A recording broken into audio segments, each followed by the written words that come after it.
بسم اللہ الرحمن الرحیم۔ سورۃ الحجر 14واں پارہ، آیت نمبر 45 سے لے کر 50 تک کا ترجمہ یہ ہے: ان المتقین فی جنات وعیون، بے شک متقی لوگ باغات میں ہوں گے، چشموں میں ہوں گے۔ ادخلوها بسلام آمنین، ان سے کہا جائے گا تم سلامتی کے ساتھ، امن کے ساتھ ان میں داخل ہو جاؤ۔ وَنَزَعْنَا مَا فِي صُدُورِهِم مِّن غِلٍّ، اور ہم ان کے دلوں میں جو کھوٹ ہوگا اسے نکال دیں گے۔ اخواناً، بھائیوں کی طرح ہوں گے۔ علی سرر متقابلین، اور تختوں پر ایک دوسرے کے سامنے بیٹھے ہوں گے۔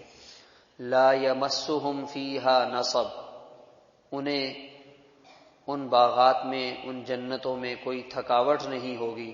وما ہم منہا بمخرجین، اور نہ ہی وہ وہاں سے نکالے جائیں گے۔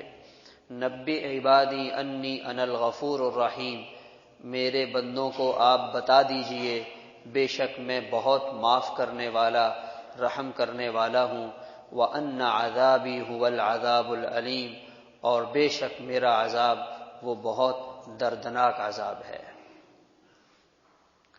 اللہ تعالیٰ نے متقی لوگوں کی تعریف فرمائی اور ان کے انعام کا تذکرہ فرمایا۔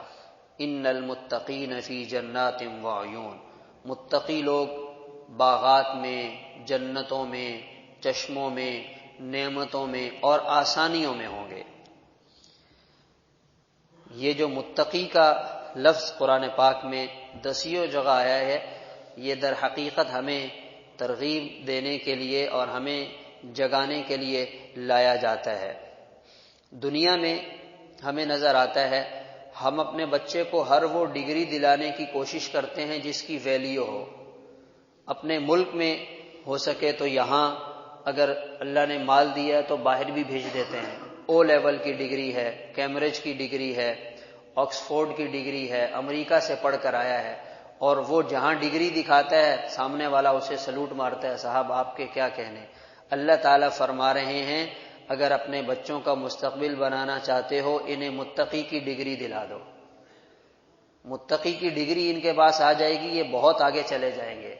یہ جتنی نعمتیں یہاں بیان کی ہیں، ان نعمتوں کے پیچھے، ان انعامات کے پیچھے متقی کی ڈگری کام کر رہی ہے۔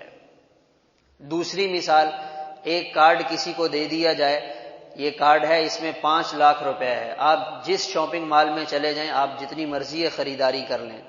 بندہ کہے گا کتنا طاقتور کارڈ ہے، کتنا زبردست کارڈ ہے، جہاں جاتا ہوں اپنی مرضی کی خریداری کر کے لاتا ہوں۔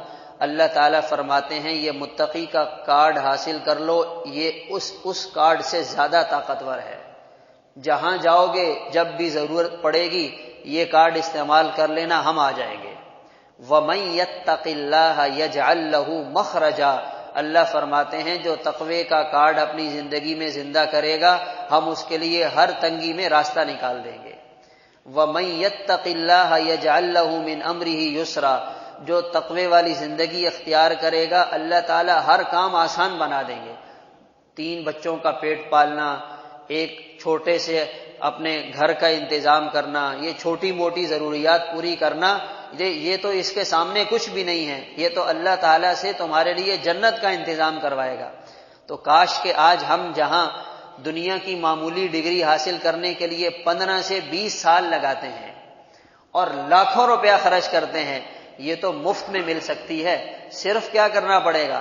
اپنے آپ کو گناہوں سے بچانا ہے اور فرائض پورے کرنے ہیں۔ صبح ہی فجر کی نماز پڑھی، الحمدللہ دن کا آغاز اچھا ہو گیا۔ صبح ہی فجر کی نماز نہیں پڑھی، تقوی کو تو ہم نے خود اپنے ہاتھ سے ذبح کر دیا۔ اب دن میں اللہ سے دعائیں مانگتے رہیں، یا اللہ برکت مل جائے، یا اللہ خیر مل جائے، یا اللہ کامیابی مل جائے۔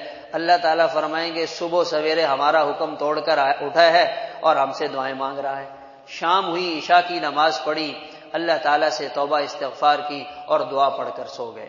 صبح سے لے کر شام اور شام سے لے کر صبح انسان گناہوں سے بچتا رہے، اللہ کے حکموں کو پورا کرتا رہے، یہی متقی ہے۔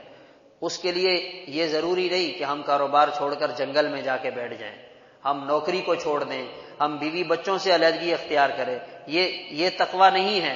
تقویٰ یہ ہے کہ یہ سارے کام کرنے ہیں، اس میں رہتے ہوئے اللہ کو یاد رکھنا ہے، اس کے اندر رہتے ہوئے اللہ کے حکموں کو پورا کرنا ہے. اور ان سے کہا جائے گا سلامتی کے ساتھ جنت میں چلے جاؤ. یہ سلامتی اور یہ دل کا سکون اور یہ اندر کا چین، یہ اتنی بڑی نعمت ہے. اللہ تعالیٰ جنتیوں کو خاص طور پر یہ عطا کریں گے. اندر صاف، دل میں انتہائی درجے کا سکون، انتہائی درجے کا اطمینان. آج دنیا میں ہمارے پاس ظاہری طور پہ تو بہت کچھ ہے، بڑا کاروبار، بڑی گاڑی، سوسائٹی میں رہتا ہے، مگر اندر ویران ہے. دل کی دنیا میں ظلمت، تاریکی اور اندھیرا چھایا ہوا ہے. نیند بھی بڑی مشکلوں سے آتی ہے. بیٹھتے ہیں اور مصنوعی مسکراہٹ سے اپنے آپ کو مطمئن کرنے کی کوشش کرتے ہیں. اندر گناہوں کی ظلمت اور انہوں نے اپنا بسیرا کر رکھا ہے. تو جنت میں اللہ تعالیٰ اندر کا اطمینان عطا کریں گے، اور جو کچھ دلوں میں ہوگا اللہ تعالیٰ اس کو نکال باہر پھینکیں گے. وَنَزَعْنَا مَا فِي صُدُورِهِم مِّن غِلٍّ إِخْوَانًا عَلَى سُرُرٍ مُتَقَابِلِينَ. محبت میں بھائیوں کی طرح ہوں گے اور تختوں پہ ایک دوسرے کے سامنے بیٹھے ہوں گے. حضور پاک صلی اللہ علیہ وسلم نے حضرت انس رضی اللہ تعالیٰ عنہ سے فرمایا، اے میرے پیارے بیٹے، اگر صبح و شام اس حال میں کر سکتا ہے کہ تیرا دل سب کے لیے صاف ہو تو یہ کر لیا کر. یہ میرا طریقہ ہے، یہ میری سنت ہے، اور جو میرے اس طریقے پر چلے گا وہ جنت میں جائے گا اور وہ جنت میں میرے ساتھ ہوگا. تو دلوں کا صاف رکھنا یہ بڑا اللہ تعالیٰ کو پسندیدہ عمل ہے. اور قیامت کی نشانیوں میں سے یہ ہے، لوگ زبان سے محبت کا اظہار کریں گے، دلوں میں بغض و عداوت ہوگی.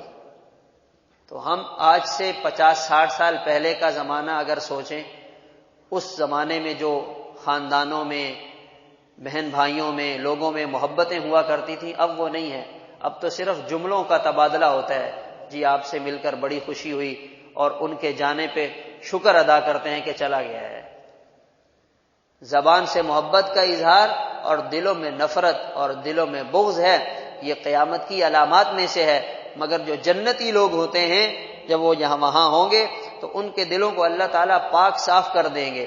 تو ہمیں حتی الامکان کوشش کرنی چاہیے کہ ہماری ذات سے کسی کو تکلیف نہ پہنچے، ہماری ذات سے کسی کو شکایت نہ ہو. اگر کوئی بلا وجہ ناراض ہونا چاہے تو اس کے ہم ذمہ دار نہیں ہیں. ہم پھر ہر ایک کو خوش نہیں رکھ سکتے، مگر ہم اپنی ذات سے، اپنے عمل سے جان بوجھ کر کسی کو تکلیف بھی نہیں پہنچاتے، کسی کو ناراض بھی نہیں کرتے. اگر کوئی خود بخود ناراض ہو تو وہ اپنے عمل کا خود ذمہ دار ہوگا. فرمایا انہیں کوئی تھکاوٹ نہیں ہوگی اور انہیں وہاں سے نکالا نہیں جائے گا. دنیا میں انسان کے پاس جتنا کچھ بھی آ جائے، ارب پتی بن جائے، ملینر بلینر بن جائے، پھر بھی ایک دن کیا آئے گا، وہ سب کچھ اس سے جدا ہو جائے گا. 2000 گز کا بنگلہ ہے اور ہر وقت گاڑیاں اور ڈرائیور اور گارڈ الرٹ کھڑے ہیں. ایک دن آتا ہے وہ بنگلہ وہیں کا وہیں رہ جاتا ہے، صاحب اکیلے آگے چلے جاتے ہیں. مگر جنت کی خاص شان یہ ہے کہ وہاں سے کسی کو نکالا نہیں جائے گا. جسے جو بنگلہ مل گیا وہ ہمیشہ ہمیشہ ہمیشہ کے لیے اس کا مالک ہے. جس کو جو جنت میں درجہ مل گیا وہ درجہ اس سے چھینا نہیں جائے گا. یہ جنت کی خاص بات.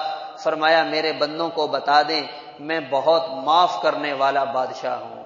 کتنی محبت بھرے انداز میں اللہ تعالیٰ اپنے بندوں سے فرما رہے ہیں، نبئ عبادی انی انا الغفور الرحیم.